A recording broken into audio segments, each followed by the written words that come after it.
Floral, trying to make a video over here.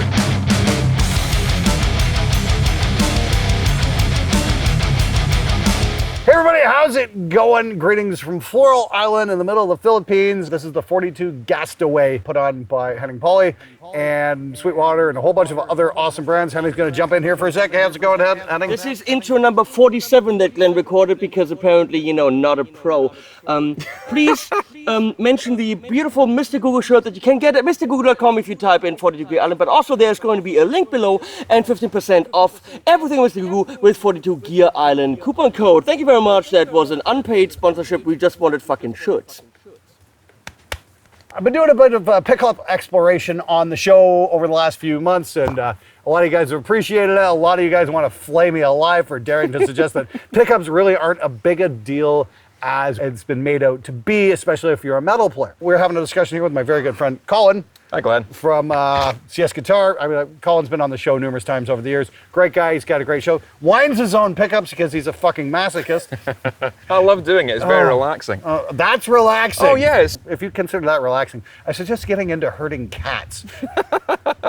They do what I say. Yeah, I'm sure they do. So we got talking, we were sitting around dinner the other day, we got talking about pickup heights and that kind of thing. And tell me what the whole theory is. Let's start off with pickup output. Now, output's not the most important part of a pickup, right. But it is one of the points where people get really caught up on it. They want a high output pickup or they want a low output pickup because that can give a very drastic effect to what they're playing. Okay. And there are three factors that affect the output level of a pickup.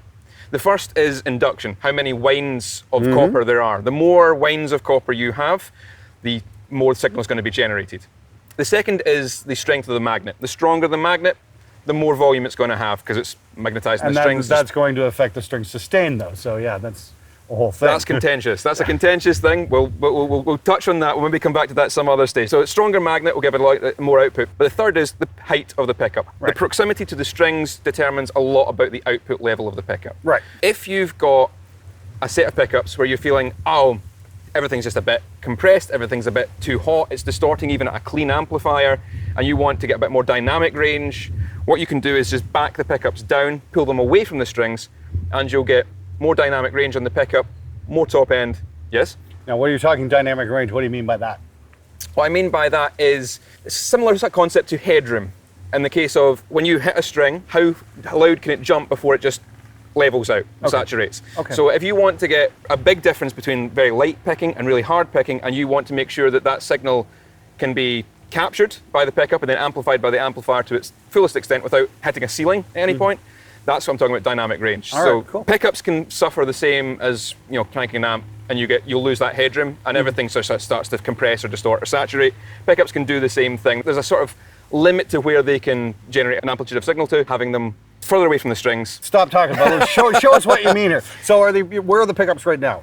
I've got the pickups. Are they low? Are they high? What's going on? I would consider to be quite high. If we were to play these strings, there's not much. There's a few millimeters really away from the strings to the pickup here. Right now. Right now they're high. I could bring them up further. Yeah, let's do that. Let's do that. Let's show an extreme here, extreme variance, what's going on here and what you're talking about. Now, he's applying this to clean sound. What we're also going to do is apply this to a metal tone and see if there's any kind of thing, any kind of relevance there. And then we're going to try it with an active as well and see what kind of difference that makes. We were discussing this earlier. It's like I'm making a lot of my observations and conclusions, in the context of recording metal tones. So a lot of what works for guys who might be playing clean or edge of breakup kind of thing, that sort of thing really doesn't apply to the metal world. And I found, when learning how to record metal guitar, a lot of the information out there really doesn't apply to what I'm trying to do. Yeah, once you put a lot of gain on there, you're minimizing much of the differences that occur. Whereas people are playing light, very light gain, edge of breakup, clean, are going to notice these things a hell of a lot more. Sure, absolutely. And this is the thing. That's about 99% of what I don't do.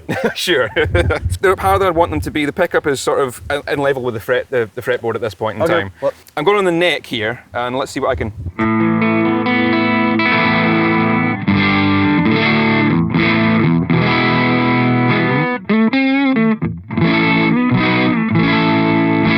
That's full humbucker, and you can hear it sort of distorting the amp.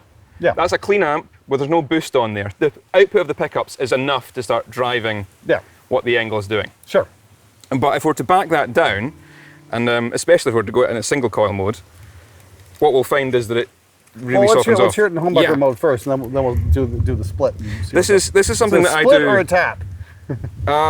It's a split, because what you're doing is you're eliminating one of the two coils. Okay. Tapping would be if you had a halfway round a coil, tap off, and then keep winding on the same coil. Okay. Would be the terminology, but people use them interchangeably.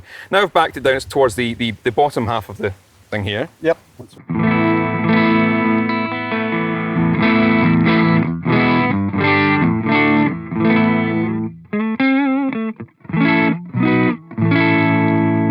Cool. Tune it. Oh, it doesn't matter for this. Believe me, it matters. Let me just go find You grab one. a tuner. Tom, do you have a tuner? Some silly twit ran off with the tuners. Shit.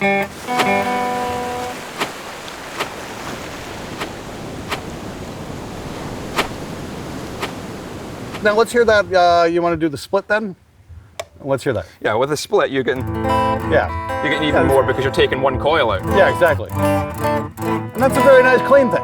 Let's take the pickup down and then move it up. Oh, If that okay, makes okay, any kind of okay. difference. We'll do the exact opposite there. This is something that I do on the guitars all the time, and it's almost instinctive at this point, where I'll play them, even with gain, Okay. and I'll be like, something just feels a bit too compressed, Okay. or I'm not getting enough. I can't even put it into words a lot of the time, but then backing down the pickups is what solves it. Now, and that's completely fair. And again, we're listening here not for an EQ shift, but we're listening to how the guitar saturates at this point. Yeah. Because you're not going to get an EQ shift. And I think that's one thing we're led to believe in a lot of marketing. It's like, oh, well, this pickup's darker, this pickup's brighter. And it's like a gain, maybe a little, but not a lot. What we're really looking for is this to be at a certain level, not to push the amp too fast before it gets into its own gain stages. Right, and then you So can it's get signal much more, tuning, yeah. much more control. Yeah, more control from the amp, and you you're can dial in. So what we're doing is basically better gain staging the amp. Yeah.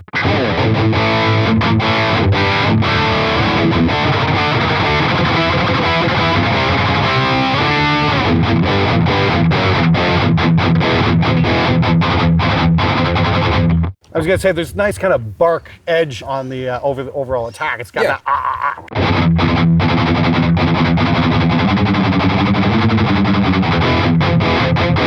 That's got a nice clear definition. And what kind of pickups are on there? It doesn't matter. Yeah.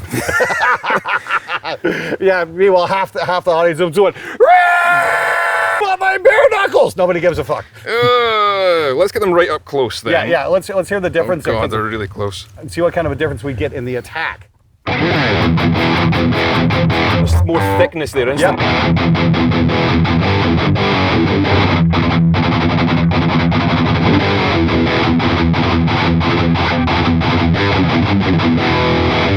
Of course, I'm just hearing this coming straight out of the amp. I don't have a recording system I can play the back and A, B, the two. So my perception has changed here, so I can't make an accurate judgment. But what I am hearing is, yeah, maybe a bit, like I said, a bit more thickness in the attack, maybe a little less definition. Yeah, less definition, more thickness. And those were two very extreme examples. Sure. I wouldn't have ever had it this close or that far away. Right. I want it somewhere in the middle, and that balances out that thickness to definition sort of range. I'll try and do that. I'll try and get it to somewhere where I'd like it. And this is all done by ear, usually. The most important tool of a musician is the ears. Hey, asshole! Trying to make a video over here!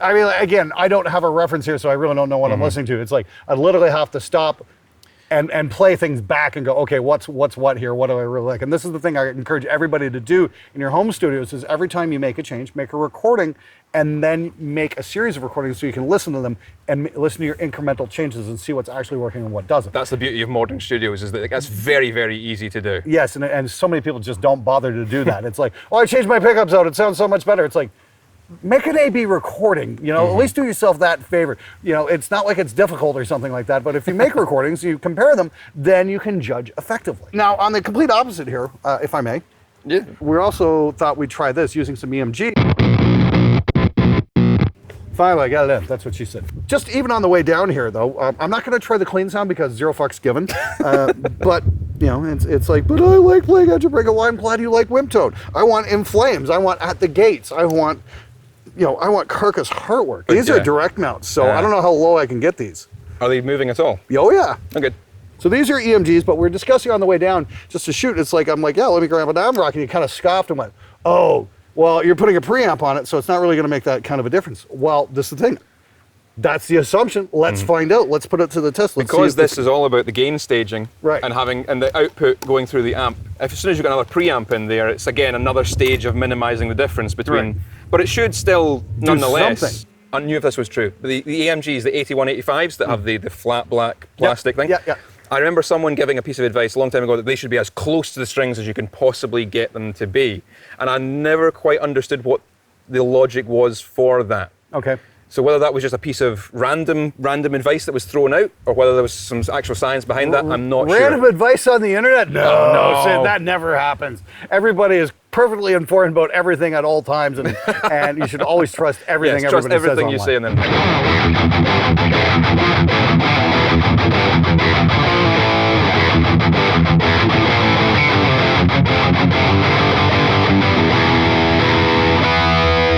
It's very twangy, it's got a bit of that twang to it, and maybe that's something I haven't been getting because my pickups have been too high. Okay, let's try out one more riff here. The riff everybody knows, the one that everybody loves on the...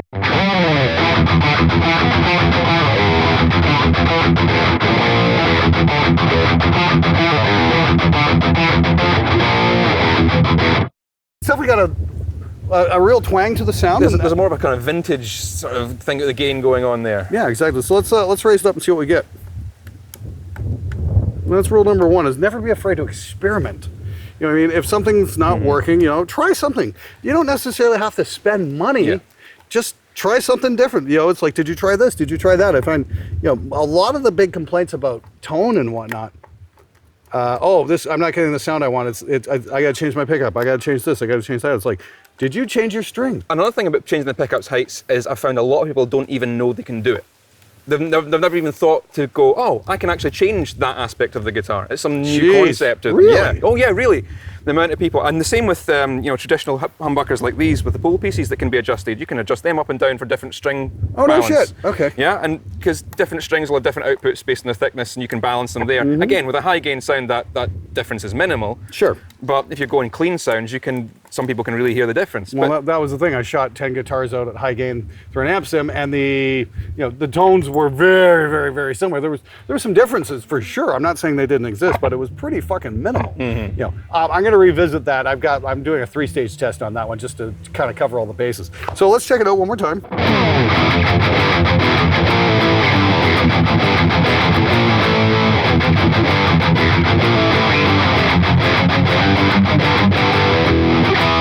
Again, definitely... There's something different there. It is different. It's definitely not the same, that's for sure. Even with a preamp on there. So let's try that painkiller. Because that sounds more like an active pickup to me now than it did previously. Oh, no shit. Okay, one more thing I want to try.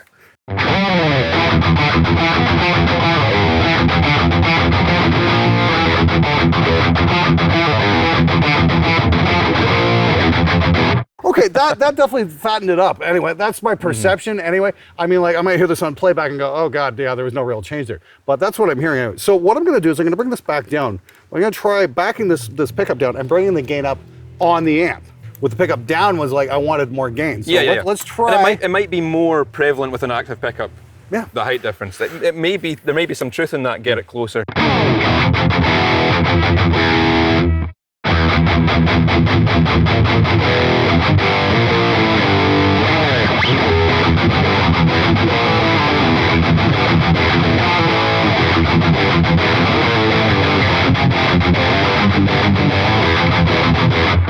Got a bit more twang again, but it's it's thicker obviously because we brought the gain up and that brings your bottom up and all kinds of shit like that. But you back that pickup back down there. Oh yeah, the pickup's definitely down. Way down. Because that sounds different from what we had it before. Like, yeah, exactly. I think the gain, the amount of distortion seems to be the same now that you've increased it there, but it's a different tonality to. Yeah, it's a slight shift, and again.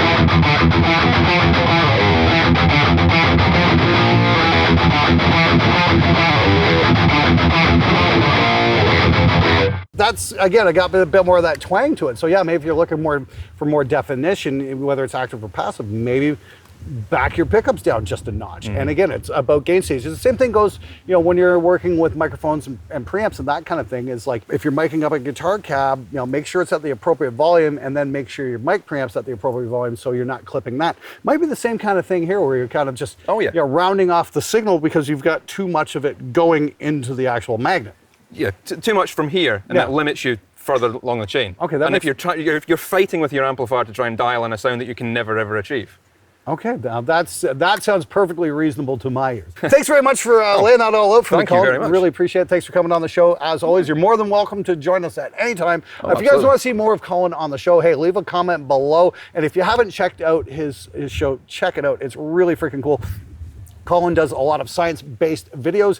It is CS Guitar, the science of loud. Science of loud, absolutely. I've got some videos on pickups, on how they're made, so if you want to get really in-depth of what's going on inside of there, there's some stuff there for you. And don't forget, but if you've tried messing with your pickups and you're still not happy with the sound you're getting, change your fucking speaker.